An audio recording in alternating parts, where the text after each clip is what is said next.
Сіз білесіз бе, кейбір қарапайым тағамдар бар, егер оларды ұйықтардан жарты сағат бұрын жесеңіз, қымбат отасыз, жасанды тамшыларсыз және шығынды процедураларсыз-ақ көруді түнде демалдыруға және ішінара қалпына келтіруге мүмкіндік береді. Бұл тек дұрыс тамақтанудың арқасында мүмкін. Иә, дәл солай. Әр түн сайын көзіңізді ішінен емдеуге жасырын мүмкіндік бар. Көп адам мұның мүмкін екенін білмей, оны жіберіп алады. Бірақ бұл тағамның әсері мұнымен бітпейді. Оны үнемі ас мәзіріне қосу көзді ішінен ылғалдандырады, түнгі көруді жақсартады және тор қабықты күшейтеді. Бұл егде жастағы адамдарға ұзақ жылдар бойы көздің анық әрі жарқын көру қабілетін сақтап қалуға көмектесетін негізгі элемент. Бірақ көпшілік біле бермейтін маңызды жайт бар. Қалай көзге пайдалы өнімдер болса, сондай-ақ керісінше әсер ететін өнімдер де бар. Сырттай зиянсыз болып көрінгенімен, олар катарактаның тез дамуына ықпал етеді, көздің құрғауын күшейтеді, көру жүйкесін әлсіретеді. Сол себепті мен бүгін сіздермен аса маңызды мәліметпен бөліскім келеді. Алдымен түнде көзді қалпына келтіруге көмектесетін 4 пайдалы өнімді айтып өтемін. Сосын кешкісін бас тартқан дұрыс болатын 3 тағам санатына тоқталамын. Егер көздеріңізді қорғағыңыз келсе, соңына дейін назар салыңыз, өйткені мен сіздерге ұйықтардан бірнеше минут бұрын жасауға болатын, көзге қан айналымын жақсартатын, кернеуді басатын және таңертең сергек әрі анық көруге мүмкіндік беретін жеңіл рецепт ұсынамын. Неліктен 60 жастан кейін көздің саулығына ерекше көңіл бөлу маңызды? Себебі көз өте нәзік әрі сезімтал құрылымдардан тұрады. Тор қабық, көру жүйкесі, көз бүрімен қасаң. Осы бөліктердің әрқайсысы дұрыс жұмыс істесе, көру анық әрі тұрақты сақталады. Бірақ оларда ақау пайда болса, бірден мазалайтын белгілер байқалады. Бұршақ лайланып, катаракта дамиды. Тор қабық сезімталдығын жоғалтып, макенерация орталық көрудің бұрмауына әкеледі. Мен диабетке байлы тамырлар зақымданса, егде жаста жиі кезетін ретинопатия пайда болады. 60 жастан кейін көз әлдеқайда осал болады. Олардың жай-күйіне жоғары қан қысымы, қандағы қанттың көптігі, кейбір дәрілердің жанама әсері және әрине толыққанды емес тамақтану тікелей әсер етеді. Сондықтан көзіңіз құрғап, қараңғыда көлік жүргізгенде, шаршау немесе ұсақ жазуда оқуда қиналсаңыз, назар аударып әрекет етуге уақыт келді. Енді мен айтқалы отырған бірінші өнімге кезек келді. Бұл көруді нығайтуға, микроциркуляцияны жақсартуға және тор қабықты қорғауға ғасырлар бойы қолданылып келе жатқан көздің нағыз көне көмекшісі. Бұл сәбіз. Көпшілік оның көзге пайдалы екенін біледі, бірақ кешкісін дұрыс қолданғанда, оның құрамындағы заттар түнде де жұмыс істеп, көз түндерін қалпына келтіруге көмектесетінін бәрі біле бермейді. Сәбіз бета-каротиннің табиғи көзі, ол ағзада А витаминіне айналады. Бұл витамин қараңғыда көруді қамтамасыз ететін родопсин ақуызының түзілуіне қажет. А дәруменнің жетіспеушілігі көздің құрғауына, түнгі көрудің бұлыңғырлануына, уақыт өте келе қасаң қабықтың зақымдануына және көрудің нашарлау қаупіне әкелуі мүмкін. Архив Ophthalmology журналында жарияланған зерттеу көрсеткендей, рационы бета-каротинге бай егде адамдарда жасқа байланысты макулалық дегенерацияның даму қаупі әлдеқайда төмен. Ал ақш офтальмология академиясы дәруменнің көздің ксерофтальмиясын, көздің беті құрғап, көрудің нашарлауы алдын алудағы рөлін ерекше атап өтеді. Бұған қоса, сәбізде макуланың ұсақ детальдарды қабылдауына жауап беретін аймағында шоғырланатын қуатты антиоксиданттар лютеин мен зексантин бар. Олар көзді көк жарықтың және қартаюмен күшейетін тотығу стрессінің зиянды әсерінен қорғайды.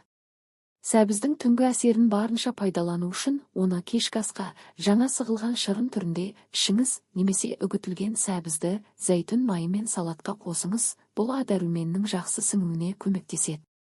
Екінші өнім көкжидек черника. Бұл қою көк жемістер антоциандарға бай, олар көз капиллярларын күшейтіп, қан айналымын жақсартады, тор қабықты оттегімен және қоректік заттармен қамтамасыз етеді. Бұл қасиеттер түнгі көруді тез қалпына келтіруге көмектеседі. Зерттеулер көрсеткендей, көкжидекті үнемі қолданатын адамдар қараңғыға тезірек бейімделеді. Оны кешкі асқа аздап қосып жеуге, қансыз кептірілген көкжидектен тұнба дайындауға немесе табиғи йогуртпен араластыруға болады. Үшінші өнім шпинат. Көздің зиянды сәулеленуден табиғи қорғанысы лютеин мен зеаксантин. Жас ұлғайған сайын олардың деңгейі азаяды. Шпинат осы заттардың ең бай көзі болып саналады. Ол макуланы көк жарықтан қорғайды, көздің шаршауын азайтады, орталық көрудің бұлыңғырлануының алдын алады. Шпинатты буға пісіріп немесе аздап зәйтүн майында қуырып жеу пайдалы заттардың жақсы сіңуіне мүмкіндік береді. Төртінші өнім қияр. Көпшілік оны жай ғана жеңіл салаттың бөлігі деп санайды. Бірақ ол көзді ылғалдандыруға және құрғаудан қорғауға көмектеседі. Қиярдың 90% су құрамында калий, магний, стәрумені және көзді қоректендіретін басқа да элементтер бар. Оны кешкі асқа салатқа қосуға, сусын түрінде блендерге салып ішуге болады. Тіпті сырттай да қолдануға болады. Көзге 10 минутқа қиярдың 2 тілімін қою қабынуды азайтады, көз айналасындағы теріні тыныштандырады. Енді көруді нығайтатын табиғи көмекшілерді білдіңіз, енді кешке бас тартқан дұрыс болатын өнімдерге тоқталайық. Бірінші зиянды өнім тазартылған қант. Кешкісін тәтті жеп қою ұсақ көз тамырларын зақымдайды, тор қабыққа оттегінің жетуін бұзады, қабынуды күшейтеді. Бұл диабеттік ретинопатия, катаракта және макулалық дегенерация сияқты аурулардың даму қаупін арттырады. Сондықтан тәттілерді азайтып, алма немесе қаражидек сияқты төмен гликемиялық жемістерге ауысқан жөн. Екінші, шұжық, сосиска, өңделген ет. Ондағы натрий мен консерванттар, нитриттер қан қысымын көтеріп, көздің тамырларын әлсіретеді. Бұл көздің шаршауына, бұлыңғыр көруіне, тіпті глаукоманың даму қаупіне әкеледі. Етті балықпен, тауықпен немесе бұршақпен алмастырған пайдалырақ. Үшінші, қуырылған және ультра өңделген тағамдар. Қуырылған картоп, снеки немесе түнде қуырылған тауық көз үшін ең зиянды. Оларда тотыққан майлар мен қоспалар көп, олар ағзада, соның ішінде көзде де қабыну тудырады, тор қабықты тоздырады, көруді бұлыңғырландырады, құрғақтық пен жарыққа сезімталдықты арттырады.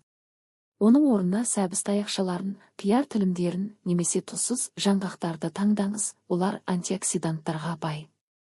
Есіңізде болсын, әр кешкі таңдауыңыз таңертеңгі көзіңіздің анық көруіне немесе керісінше оның нашарлауына әсер етуі мүмкін. Ал енді уәде еткен табиғи түнгі рецепт.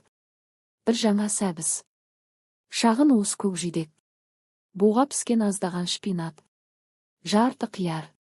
Осының бәрін блендерге салып, бір стақан сүзілген су немесе қантсыз табиғи кокос суын қосыңыз. Әсерін күшейту үшін бірнеше тамшы лимон шырынын және бір шай қасық сапалы зәйтүн майын қосуға болады. Осылайша ұйықтардан 40 минут бұрын ішетін жеңіл сусын аласыз.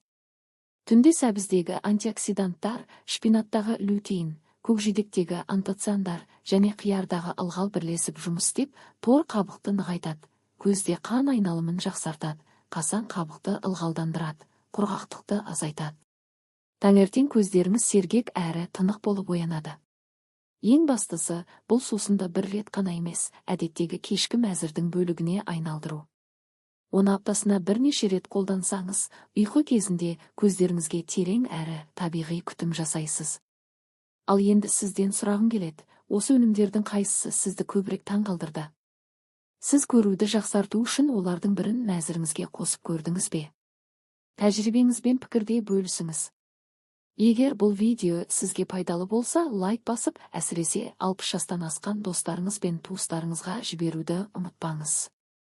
Есіңізде болсын, көбіне қарапайым тағамдар көзге қымбат ем шаралардан әлдеқайда көп пайда әкелуі мүмкін. Каналға жазылыңыз, күнделікті денсаулыққа күтім жасауға арналған қарапайым, тиімді және қолжетімді кеңестерді алып тұрыңыз. Қарағандарыңызға рахмет, келесі кездескенше аман болыңыз.